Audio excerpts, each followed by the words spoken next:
Hi guys, hey there, Mike Lee, OPEX Fitness, and today we're talking about tempo. So the first thing I wanted to bring up about tempo specifically is that it's involved in absolute strength. So I think that's one important component that we always correlate tempo to is absolute strength. So the reason why we prescribe tempo is to specifically control the individual when we're prescribing the exercise itself. We want to control it, and then we also want to develop good patterns. So slowing down the movement, which is essentially a layman's term for tempo itself, in a lot of different areas, can help the individual first off learn the movement as well as develop control. So there's certain areas as to when we prescribe tempo. So tempo is mostly prescribed when we need to create the individual's development of the movement itself. We need to develop position and mechanics. We can prescribe it for a metabolic effect. We can prescribe it in progression. And then we always use it as an indication of control. So those are kind of the mechanics as to when we prescribe it. When not to prescribe it, there's some difficulties in prescribing tempo to some more dynamic movements, i.e. like a wall ball, a kettlebell swing, touch and go work, snatch and clean and jerk. All those movements themselves just don't really rely on tempo as a component to increase the overall loads or the overall speed of those specific movements. So that being said, do we see progressions of movements for snatch and clean and jerk that are done at tempo to increase the lift? Yes, but if you're talking about producing max force, or max speed within those specific movements, we're probably not going to try to control it. All right, we want to do that as fast as possible or as heavy as possible and as fast as possible within those specific pieces. So how we write tempo is something along these lines. At OPEX, we write the movement itself, then tempo, reps, sets, then rest. So there's in an example, back squat at 4-0-1-0. We'll get into what that specifically means. 4 to 6 reps by 5 sets, rest 3 to 4 minutes. Okay, so it's a very basic absolute strength prescription with tempo involved. Then we look at the specifics of the tempo itself. So at 4-0-1-0. Okay, so 4 numbers within our tempo prescription. The first number you're always going to see in our OPEX's tempo prescription is the eccentric component. Okay, so there's the eccentric, which is the down. We can use multiple movements. Let's use something that you can see right now. That's the bicep curl. So the down of the bicep curl is the eccentric. Okay, the isometric, which would be at the bottom of the contraction, so the bottom of the contraction itself. The concentric, which would be the up, and then the isometric at the top would be this position here. So you're holding here. So here is the top position. So at the bicep curl, this would be the isometric top position. This would be the eccentric 4-second lower. Okay, this would be the bottom of a 0-second hold, and you go 1 second up. So in the context of it, down at the bottom, up at the top, eccentric, isometric, concentric, isometric in terms of the contraction types. Okay, so as I mentioned though, within the bicep curl or a press or a deadlift and several other different exercises, you see that the movement actually starts with the upward lift.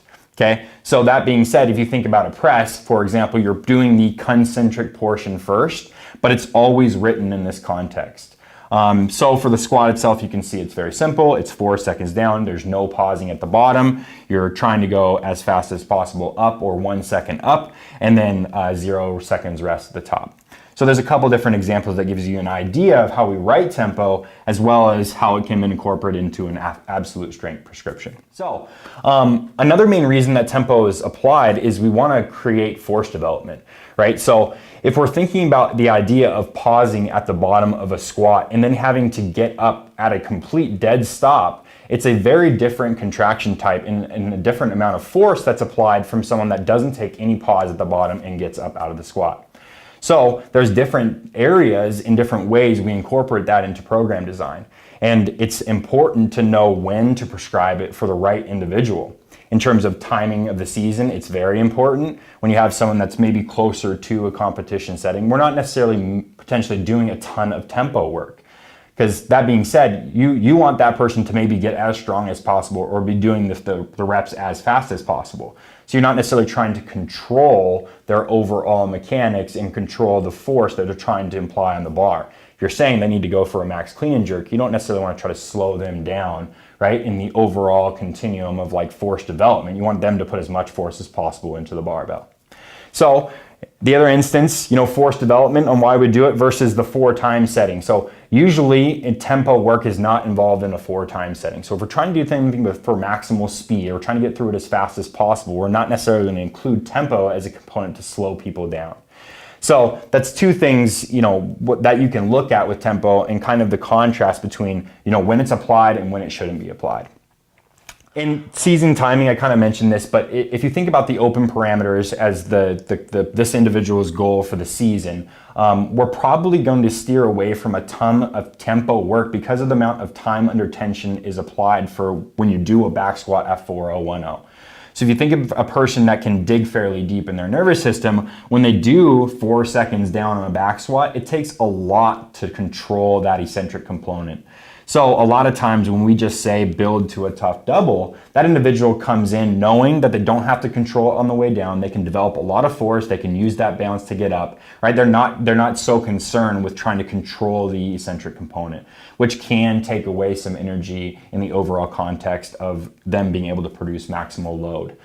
So in the concept of timing throughout the season, we want to be really cautious as to when we apply tempos, because it can over fatigue people. But on the other side of the continuum, it's great to control people that are not necessarily going into a competition. So the relative intensity that you can apply for a 4010 back squat is very different than doing a tough double. Okay, so the control mechanism that we use as coaches is to give this to an individual and say, okay, we know that you can't do as much load as if I didn't have this tempo involved. So it's a way to keep them underneath, a relative tough percentage for them because they have a difficult tempo to sustain. So we've talked about multiple reasons as to why and when we include tempo, but I'll just hit on these 4 pieces as kind of the final premise behind things. Position and mechanics, when you use tempo and pauses at the bottom and controlling eccentric lowering, you create motor control. Okay, so you create the ability, the brain's ability to learn different positions, and pausing in positions actually, even though it's uncomfortable a lot of times, creates the awareness for the body to learn that new position properly. So it's a really important concept in terms of developing positions and proper mechanics for the different movements. It can be metabolic in nature. So time under tension. Imagine if this was 5, 2, 2, 2, whatever that is. So 5 seconds down, 2 seconds of the pause at the bottom, a 2 second eccentric, and then 2 second pause at the top. That's a lot of time under tension. So if you're doing 4 reps at 5, 2, 2, 2, that's 11 seconds of time under tension times 4, that's 44 seconds in a single rep. Or in a single set, excuse me. So if you think about that, that can be metabolic for a lot of people. If you think about the amount of work that they're doing, the time under tension of the barbell, it's relatively drastic in nature. So for a lot of people, this is a metabolic component, and it's used in a lot of different philosophies as specifically for that, of going from A1, A2, back and forth of these tough components with tough tempos to create a metabolic effect.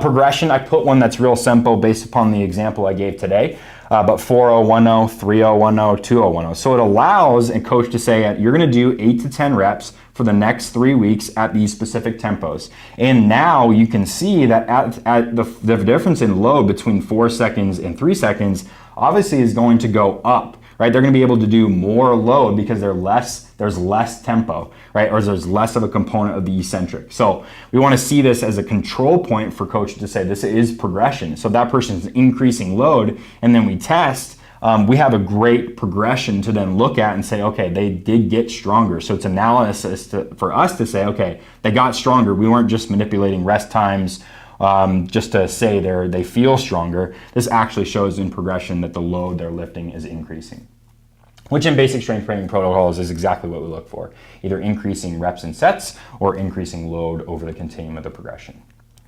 The last thing is, the last component is just what I've mentioned previously in terms of control. So it controls the individual with this slow of a tempo, and it makes them work a lot of different muscles that they wouldn't necessarily have to if there was no tempo, right? So controlling at 4 seconds down on a squat elicits a lot of stability in the core amongst a lot of different other small stabilizing muscles that not to say wouldn't get activated, but they definitely have to work a ton with tempo prescription.